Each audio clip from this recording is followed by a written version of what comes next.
সাথে চাইছি হারাতে তোর মন পাড়াতে অজানা ঠিকানায়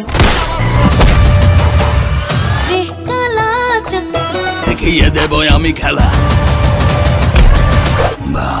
আমি মূলত শুরু থেকে আমি সালমান শাহ ভক্ত, খুব সালমান শাহ সিনেমা দেখে তাকে ফলো করছি। এখন সালমান শাহ পরে কিন্তু দ্বিতীয় বাংলাদেশে কোনো স্টার থাকলে সাকিব ভাই, আর সিনেমাকে ভালোবাসি এবং আমরা তাকে ফলো করি যে এখন সাকিব ভাই কি অ্যাকশনের সিনেমাতে কোন গেটাপে আসতেছে, আমরা তাকে ফলো করে আসছে যে আমাদের এই গেটাপে সিনেমা বানাতে হবে, এইরকম অ্যাকশন নিয়ে আসতে হবে, এইরকম আপনি অভিনয় আমরা শিখতেছি তার থেকে। অবশ্যই সাকিব ভাইয়ের মানে অবশ্যই আমরা তার ভক্ত এবং তাকে ফলো করি আমি, কারণ যেহেতু আমরা বাংলাদেশ চলচ্চিত্রকে ভালোবাসি তাহলে একজনকে ফলো করতে হবে। আসলে আগামী মাসের 12 তারিখে আমরা একটা মুভি রিলিজ করব। মুভির নাম হলো যে বাদশা দা কিং। এটার পরিচালক নতুন একজন পরিচালক ইভান মল্লিক, আর এখানে নবাগত নায়িকা হিসেবে আছে রিয়ামণি, চিত্রনায়িকা একা, কাজী হায়াত, তারপরে মেহেদি, আরো অনেক বড় বড় সব আর্টিস্টগুলো আছে আর কি। হিরো আলম অনেকদিন ধরে হয়তো অনেকেই বলতেছে টাইম লাইনে নেয় কিন্তু তাকে মাঠে খুঁজে পাওয়া যাইতেছে না অনেক বিষয়ে। মূলত আমার যে প্রচারে কিছু গণমাধ্যম ছিল, আমার 3টে ফেসবুক আইডি, বড় বড় যে পেজ ছিল, আইডি ছিল, এগুলো হ্যাক করে নিয়ে যাওয়ার কারণে আমি একটু চুপচাপ আছি সেদিকে।